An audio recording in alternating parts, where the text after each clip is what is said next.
More than 40 years have passed since WKRP in Cincinnati first crackled onto screens across America, and the people who brought that radio station to life went on to live stories that no viewer sitting in front of the television in 1978 could have imagined. One of them spent years as a real disc jockey before the role that made him famous, and carried a counterculture lifestyle far more authentic than anyone in the industry realized. Another walked away from Hollywood entirely, sought spiritual refuge on the other side of the world, and has not returned. One vanished from the industry at the very peak of her beauty and was never replaced. Another died 2 days before what would have been her 80th birthday, leaving behind a legacy that was always more complicated than the blonde bombshell persona the world assigned her. And one, the man who became the quiet, bumbling heart of the whole enterprise, spent his final years bringing warmth and loneliness to a washing machine repairman in commercials that an entire generation of Americans still remembers. What happened to the cast of WKRP in Cincinnati? Here is the full story: the triumphs, the grief, the unexpected second acts, and the quiet exits of every face you remember from that struggling station on the dial. There are characters in television history who feel less like fictional creations and more like authentic human beings who somehow wandered in front of a camera. Les Nessman was one of them. Neurotic, earnest, deeply conservative, obsessively proud of a series of agricultural reporting awards no one else considered significant, and separated from the rest of the office by an imaginary wall that only he could see.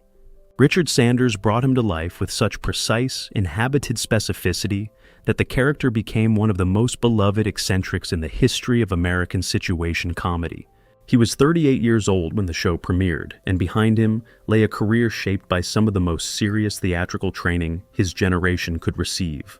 Richard Kynard Sanders was born on August 23, 1940, in Harrisburg, Pennsylvania, the son of a retired United States Army lieutenant, colonel, and mathematics teacher. The family settled in Leavenworth, Kansas, where Richard attended and graduated from high school in 1958. He arrived at the Carnegie Institute of Technology, now Carnegie Mellon University, as an acting major, and it was there that he trained alongside a classmate named René Auberjonois, who would become one of the most distinguished character actors in American film and theater. After earning his degree, Sanders won a Fulbright scholarship to study Shakespearean theater in England, then served with the Peace Corps in the Brazilian states of Paraíba and Rio Grande do Norte.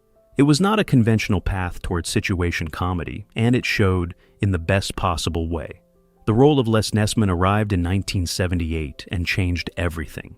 Sanders did not merely play Les, he built him meticulously from the inside out. He went further than any actor was required to go. He wrote 5 episodes of the series himself, constructing storylines that allowed Les's particular brand of oblivious self-importance to flower in new directions.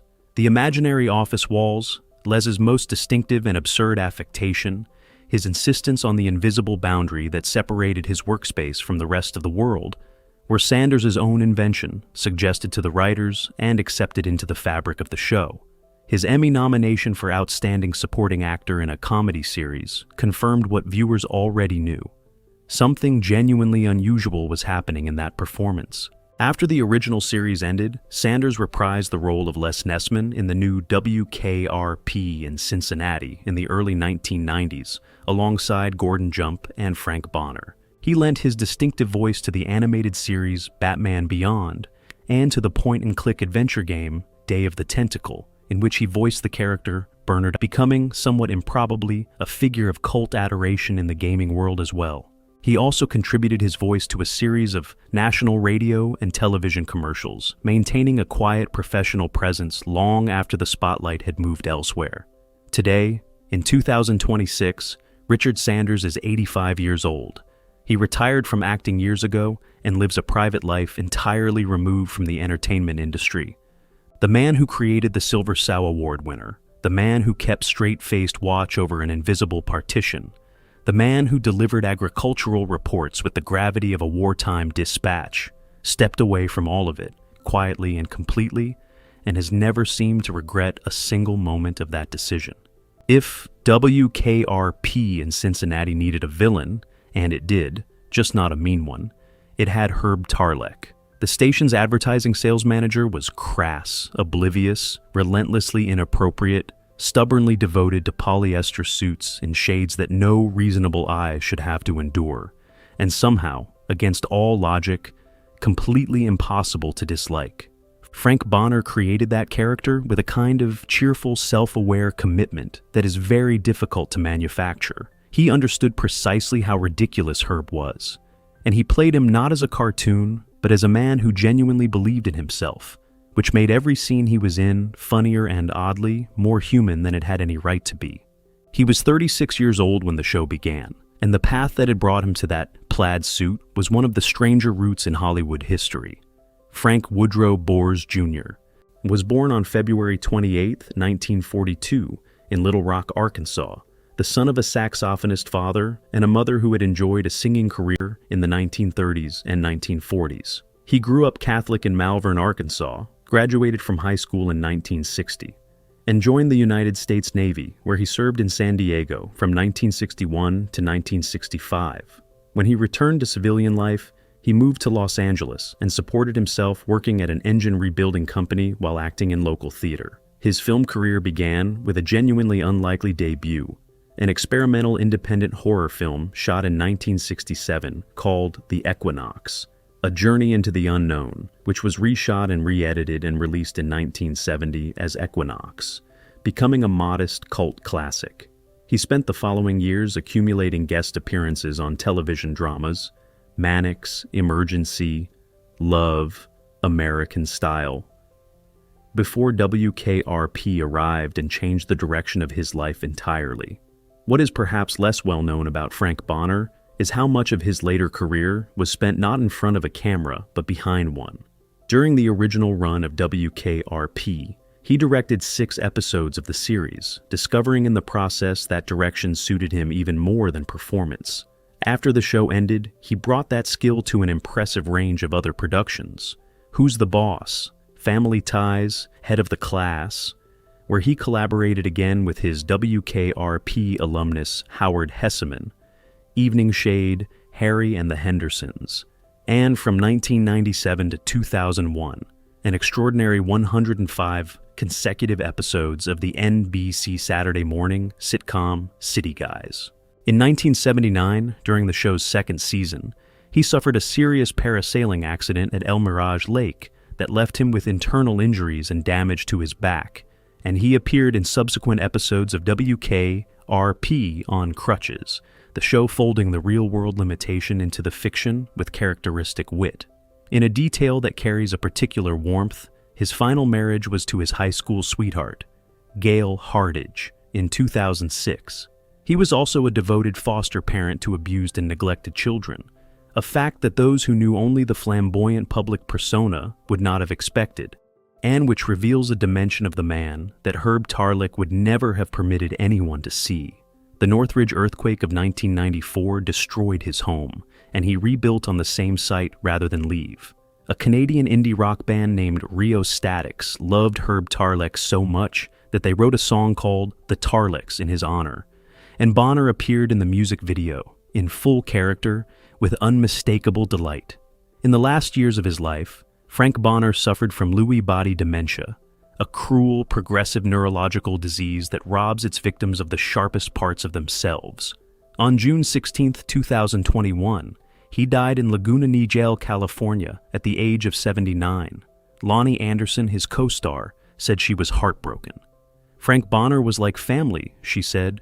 He was one of the funniest men I had the pleasure of working with, and he was the nicest man I have ever known. That combination, funniest and nicest, says everything about what the garish suits were concealing all along. Of all the characters in WKRP in Cincinnati, Bailey Quarters was perhaps the most quietly revolutionary. In a show built partly on the spectacle of Jennifer Marlowe's glamour, Bailey was the alternative, the smart, shy, quietly determined woman in the background who was always more capable than anyone gave her credit for, and who almost never raised her voice to prove it. Jan Smithers played her with a stillness and an intelligence that did not announce itself, and viewers responded with a devotion that has never entirely faded. She was 29 years old when the series premiered, and the story of how she arrived at that role is one of the stranger and more charming coincidences in television history. Karen John Smithers was born on July 3, 1949, in North Hollywood, California. Her father was a lawyer. Her mother was a homemaker. She grew up in Woodland Hills in the San Fernando Valley with 3 sisters, though the eldest of them died in a car crash at 21, a loss that marked Jan's childhood in ways she has rarely discussed publicly. At 16, she appeared on the cover of Newsweek magazine in a photograph that showed her seated on the back of a motorcycle, a shot taken for a feature story on typical American teenagers of the 1960s.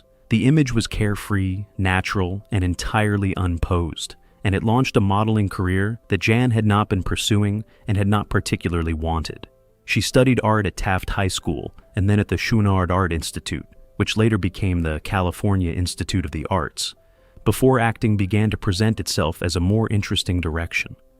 Her early screen work was modest, a supporting part in the 1974 film Where the Lilies Bloom, and a guest appearance on Starsky and Hutch in 1976.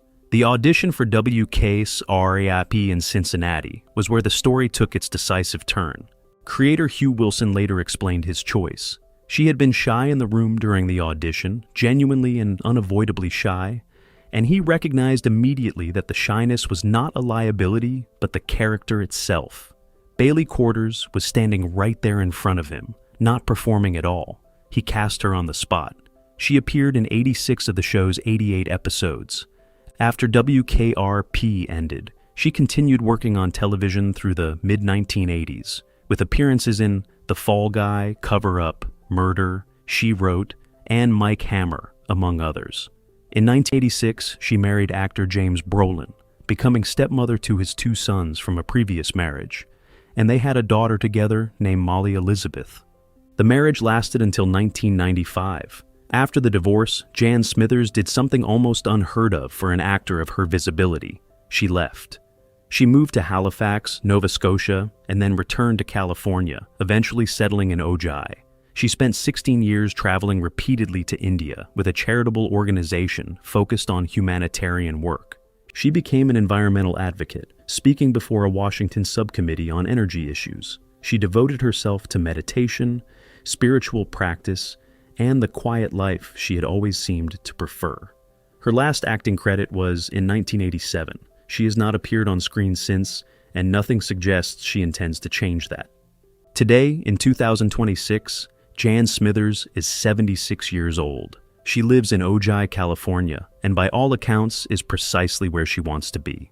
The woman who played the smartest person in the room walked away from the room entirely, and nobody who remembers Bailey Quarters would be surprised by that choice for even a moment. There is a story Tim Reed tells about the WKRP audition that explains almost everything about who he is and what he has spent his career trying to do.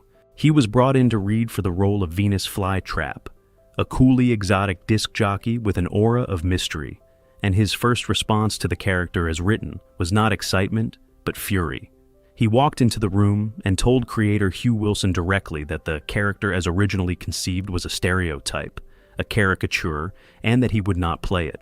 Wilson, to his enormous credit, did not dismiss him. He said, "Let's find that guy together." And together, they built something genuinely new. Venus Flytrap became Gordon Sims, a Vietnam veteran with a philosophy degree who had deserted the military after a traumatic experience, who had fallen into radio by circumstance, and who wore the persona of Venus Flytrap as a kind of armor over a far more complicated interior life. Tim Reed was 33 years old when the show premiered, and that negotiation in the casting room was not a one-time event. It was the template for everything that followed. Timothy Lee Reed was born on December 19, 1944, in Norfolk, Virginia, the son of William Lee and Augustine Reed. He grew up in the Crestwood area of Chesapeake, Virginia, during a time when the South was still formally segregated, and those early memories never left him. He graduated from Norfolk State College with a Bachelor of Business Administration in 1968 and went to work for DuPont Corporation. His entry into comedy was entirely accidental. At a junior Chamber of Commerce meeting, he was paired with a white insurance salesman named Tom Dreesen to co-present an anti-drug program to a local school. An 8th grade student told them afterward that she thought they were funny and should become comedians. They took that advice seriously. Tim and Tom, billed as arguably the first interracial comedic duo in American entertainment, toured from 1971 to 1975 before disbanding to pursue separate paths. On the show, he did not simply act. He wrote 3 episodes of the series himself, including storylines that directly examined race and identity with a specificity that network television of the era almost never permitted. After WKRP, he starred in the critically acclaimed CBS series Frank's Place, which he also produced, as a show set in a New Orleans restaurant that was unlike anything else on television and earned him 2 Emmy nominations. He starred as Lieutenant Downtown Brown on Simon and Simon. He played the adult Mike Hanlon in the 1990 CBS adaptation of Stephen King's It. He co-created and co-produced Sister, Sister, one of the defining family comedies of the 1990s. He played William Barnett, the biological father of Stephen Hyde, on that 70s show from 2004 to 2006. And in 1998, he founded New Millennium Studios in Petersburg, Virginia, a production facility built explicitly to support content by and about African Americans that Hollywood's established infrastructure had no interest in making. In 2009, he established the Legacy Media Institute, a non-profit offering workshops and mentorship to emerging filmmakers from underrepresented backgrounds, with programs extending to international collaborations, including the British Film Institute. Today, in 2026, Tim Reed is 81 years old. He remains active, engaged, and unwilling to stop. The man who walked into a casting room and refused to play a stereotype built, over 50 years, an alternative, and he built it himself, piece by piece, institution by institution. There are very few people in the history of American entertainment who can honestly say the same. He was the straight man. In a show populated with eccentrics, misfits, and figures of spectacular self-delusion, Andy Travis was the center of gravity, the calm, reasonable, quietly attractive program director who had come to Cincinnati to turn a failing radio station around and found himself surrounded by circumstances that reasonableness alone could never fully address. Gary Sandy played that role with such relaxed, naturalistic precision that it is easy, in retrospect, to undervalue what he was doing. Being the still point of that ensemble was not a passive assignment. It required someone who could make stillness compelling in every scene, and Sandy did it for 4 seasons without once appearing to strain. He was 32 years old when the show premiered, and he had come to that role by one of the more circuitous routes in television history. Gary Lee Sandy was born on December 25, 1945, in Dayton, Ohio, a Christmas Day birth in a city that would later take considerable pride in him. He attended Fairmont High School in Kettering, Ohio, then enrolled at Wilmington College before making the move that serious young actors of his generation were expected to make, New York City, and the American Academy of Dramatic Arts. His professional debut came on the daytime soap opera As the World Turns, where a part was created specifically for him, and he spent 7 years moving through the soap opera landscape. Another World, Somerset, The Secret Storm, invariably cast as the villain, invariably effective, and invariably aware that this was not where he intended to spend his career.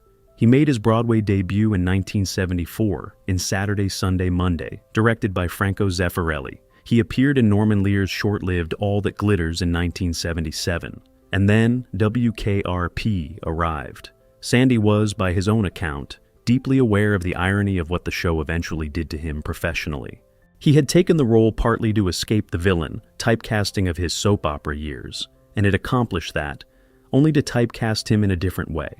The show's more flamboyant personalities drew the lion's share of critical attention, while Sandy performed the quiet and essential work of making the whole enterprise cohere. After the series ended, he declined several permanent television roles he considered shallow substitutes, and returned to what he had always loved most, the stage. Over the following decades, he appeared in more than 100 theatrical productions, including Broadway turns as the Pirate King in The Pirates of Penzance and as Mortimer in the revival of Arsenic and Old Lace, and he played Harold Hill in The Music Man in 7 separate productions across the country, a number that speaks both to his commitment and to his evident delight in inhabiting that role. In 2023, he received the first ever Radio Wayne Influencer Award from Radio Inc. magazine, an acknowledgement, decades after the fact, of the real and lasting impact his portrayal of Andy Travis had on the broadcasting profession. Young people who watched the show had gone into radio because of him. In 2024, he appeared in a local television special filmed at Dayton's Carillon Historical Park called A Very Carillon Christmas, which won an Ohio Valley Regional Emmy Award. In 2026, he was announced as an inductee to the Dayton Region Walk of Fame, a homecoming of a particular kind for the man born in that city on Christmas Day, 80 years ago. Today, in 2026, Gary Sandy is 80 years old, still performing, still connected to the medium and the live audience that have always mattered most to him. The straight man who held WKRP together never stopped working. He simply moved the work to a place where the camera could not follow and found that the stage was where he had always been meant to stand. They called him the big guy, Arthur Carlson, bumbling, gentle, well-meaning, perpetually outmaneuvered by circumstances he had not created and could not control, hiding in his office from people who wanted to talk business, was one of the most warmly comic figures American television produced in the late 1970s. Gordon Jump played him with such fundamental decency, such a complete absence of malice, that the character's incompetence became not a source of contempt, but of affection. Viewers did not laugh at Arthur Carlson. They laughed with him, or perhaps more precisely, they laughed at a world that kept presenting this kind, gentle, entirely unqualified man with problems he was absolutely not equipped to solve. Gordon Jump was 46 years old when the show premiered, and everything in his life up to that point had, in a curious and fitting way, prepared him for the role. Alexander Gordon Jump was born on April 1st, 1932, in Dayton, Ohio, a birth date that seemed to wink gently at the comic destiny ahead, and was raised in Centerville, a suburb of Dayton. He graduated from Centerville High School and enrolled at Otterbein College before transferring to Kansas State University, where he studied broadcasting and communication, and graduated with a degree in journalism in 1957.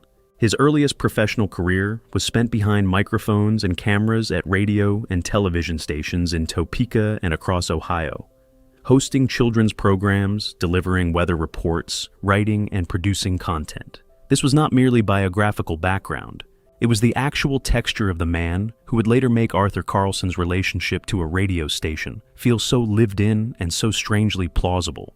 He arrived in Los Angeles in 1963 and spent years building a theater career and accumulating television guest roles: Get Smart, Green Acres, The Brady Bunch, The Mary Tyler Moore Show, and more than 100 other appearances across 2 decades of quiet, sustained professional life.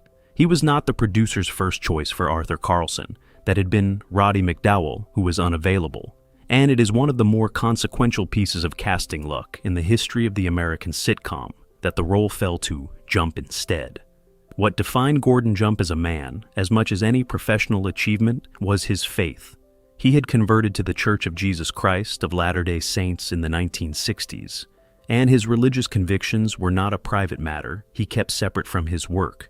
They were the organizing principle of his life. He was scrupulous about the roles he accepted, weighing each against his personal values with a seriousness that his colleagues sometimes found remarkable. He delivered regular talks at church gatherings throughout the WKRP years, declined alcohol commercials despite the financial appeal, and when scripts required him to do things that conflicted with his beliefs, he said that acting demanded the same honesty and judiciousness as the rest of his life. He meant it literally.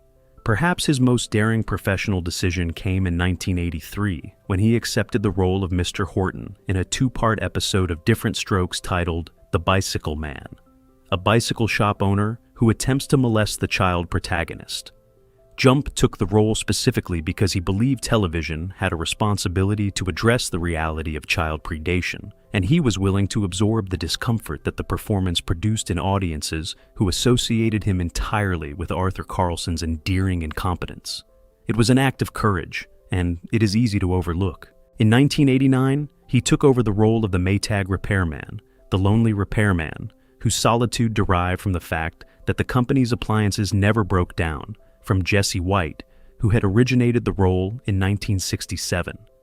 Jump played Old Lonely through approximately 40 store openings and trade shows per year, in television commercials and print advertisements and billboards, until July of 2003, when he relinquished the role just months before his death.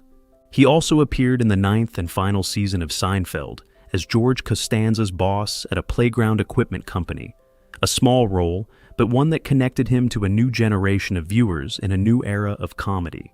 Gordon Jump died on September 22, 2003, at his home near Los Angeles, of pulmonary fibrosis leading to respiratory failure. He was 71 years old.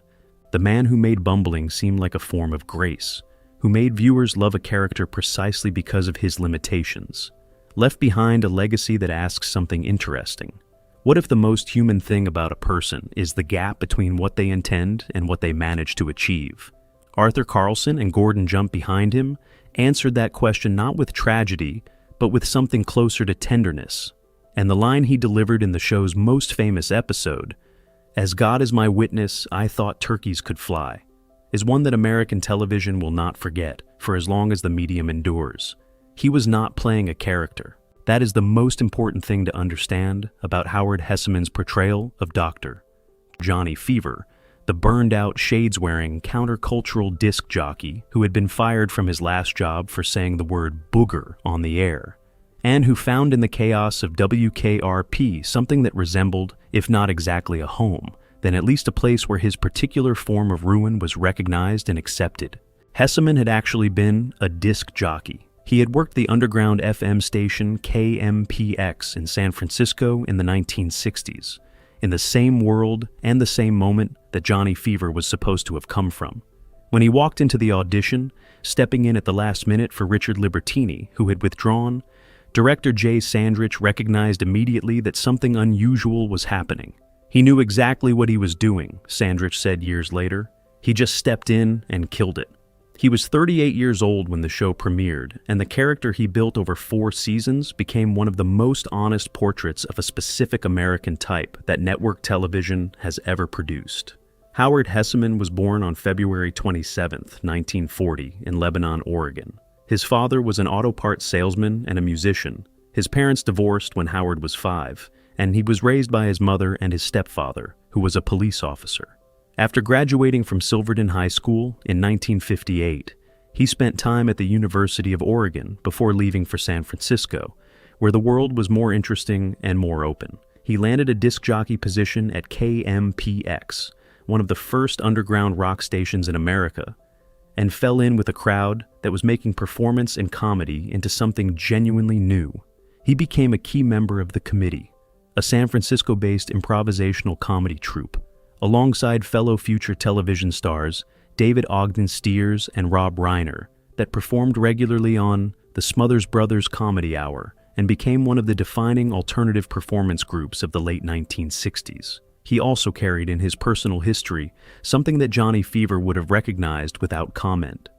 In 1963, he was arrested in San Francisco for selling an ounce of marijuana, spent 90 days in the county jail, and had the conviction eventually thrown out. It was a different time, and in certain ways, it was exactly the same character. 2 Emmy nominations for Outstanding Supporting Actor in a Comedy Series, a counterculture icon, a face and a posture, the shades, the slouch, the magnificent exhaustion that an entire generation internalized as a kind of shorthand for a certain variety of American authenticity. After WKRP, he joined the final 2 seasons of One Day at a Time as the man who married Anne Romano, then starred for 4 seasons in Head of the Class as Charlie Moore, the unorthodox history teacher, a role that earned him a different kind of devoted following and demonstrated a warmth that Johnny Fever had mostly kept under wraps. He hosted Saturday Night Live 3 times. He appeared in the mockumentary classic This Is Spinal Tap, in a brief but perfect cameo as rock manager Terry Ladd. He worked continuously in film and television through the 2000s and 2010s, appearing in Boston Legal, That 70s Show, ER, and CSI, among many others. His personal life carried its share of weight. A first marriage ended in 1974. His second marriage, to actress Caroline Ducroc, lasted 33 years, and endured until the very end. He was a close friend and, by his own account, a sometime companion of Janis Joplin in the late 1960s, and her death in 1970 was a loss he carried for the rest of his life. When John Belushi died in 1982, Nessman hosted Saturday Night Live and delivered a monologue that is still remembered. "The clock is ticking, we'll all be joining Belushi soon enough." It was not a comfortable thing to say on a comedy program. It was also entirely in character. Howard Nessman died on January 29, 2022, at Cedars-Sinai Medical Center in Los Angeles, of complications from colon surgery he had undergone the previous summer. He was 81 years old. Comedian Michael McKean wrote in tribute, "Impossible to overstate Howard Nessman's influence on his and subsequent generations of improvisers. The man who played a burned-out disc jockey was, in truth, one of the most alive people in any room he occupied, and that contradiction between what the performance suggested and what the person contained was the whole secret of the character all along. She almost did not take the role. That is the first and most essential thing to understand about Lonnie Anderson and Jennifer Marlowe. The character as originally conceived was a blonde receptionist at a radio station, and Lonnie Anderson, who had spent years carefully building a career on her own terms, read the description and said no. She did not want to be window dressing. She did not want to play a woman who existed to be looked at and not heard. What she communicated to the producers before she agreed to come in for a meeting was a condition. If Jennifer Marlowe was going to be a glamorous blonde, then she also had to be the smartest person in the room, someone whose exterior was a surface, not a summary. The producers listened. They agreed. And what emerged from that negotiation was one of the most quietly subversive female characters that American network television had yet produced. A woman of extraordinary beauty who used that beauty with full deliberate consciousness, who was more intelligent than everyone around her, who earned more money than any man in the building, and who never once apologized for any of it. She was 33 years old when the series premiered, and that insistence on who Jennifer was going to be, registered before a single frame had been shot, defined the character across all 4 seasons. Lonnie K. Anderson was born on August 5, 1945, in St. Paul, Minnesota, the daughter of an environmental chemist and a former model. She grew up in Roseville, a suburb of St. Paul, and attended Alexander Ramsey Senior High School, where she was voted Valentine Queen in 1963. She attended the University of Minnesota and finished as runner-up in the 1964 Miss Minnesota pageant. She was, by nature, dark-haired, a fact that surprised people who discovered it later. "I love being a brunette," she said. "It was exotic. When acting, I could be the bad lady." The blonde was a professional choice, and a calculated one. She spent the years before WKRP accumulating guest appearances on SWAT, Policewoman, The Love Boat, The Bob Newhart Show, Barnaby Jones, and others. Working steadily, visible, not yet the phenomenon she was about to become. The producers found her through a poster, a photograph of her in a red swimsuit that resembled, in its visual impact, Farrah Fawcett's legendary 1976 image. Creator Hugh Wilson later said, "She possessed the physical presence of Jane Mansfield and the quality of innocent sensuality that Marilyn Monroe had carried." The comparison was not always comfortable for her to inhabit, but she inhabited it entirely on her own terms, and on conditions she had set herself. The awards followed: 3 Golden Globe nominations, 2 Emmy nominations, a pin-up photograph that became one of the best-selling posters of the decade. In 1980, during the show's summer hiatus, she walked out, demanding a substantial salary increase and refusing to return without it. While the negotiations proceeded, she starred in the television film The Jane Mansfield Story, playing the doomed Hollywood sex goddess opposite a young, and still largely unknown, Arnold Schwarzenegger as Mickey Hargitay. She won her contract demands and returned to Cincinnati. Her personal life was, by her own account, the more complicated story. 4 marriages across her lifetime, to a real estate developer, to an actor, to Burt Reynolds, and finally to Bob Flick, a founding member of the folk group The Brothers Four, who had first encountered her at a movie premiere in Minneapolis in 1963 and found her again 45 years later. Her marriage to Reynolds, whom she met on the set of the 1983 film Stroker Ace, produced a son, Quentin, adopted together, and a dissolution in 1994 that was ugly, litigated, and exhaustively public. She spoke about it in her 1995 autobiography, My Life in High Heels, with a candor that surprised people and probably should not have.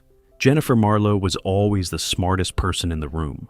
Lonnie Anderson was rarely willing to pretend otherwise. She continued working in television through the 1990s and into the 2000s and 2010s, appearing in Nurses Melrose Place, Sabrina the Teenage Witch, and finally in a 2023 Lifetime holiday film called Ladies of the 80s, A Diva's Christmas, alongside other icons of her era. It was, by her own description, a pleasure.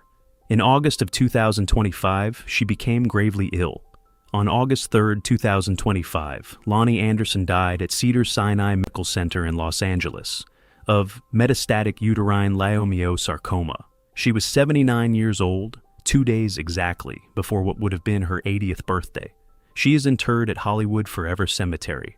The woman who refused to be window dressing left behind a character who proved, 4 decades before anyone had given the idea a formal name, that intelligence and beauty are not in competition. That glamour, wielded by someone who understands what it is, can be the most powerful thing in any room on the dial. There it is. 8 people, 4 seasons, and a world that existed just behind the microphone. Some of them are gone now. Gordon Jump, whose big guy was always the gentlest figure in the room, left in 2003 at 71.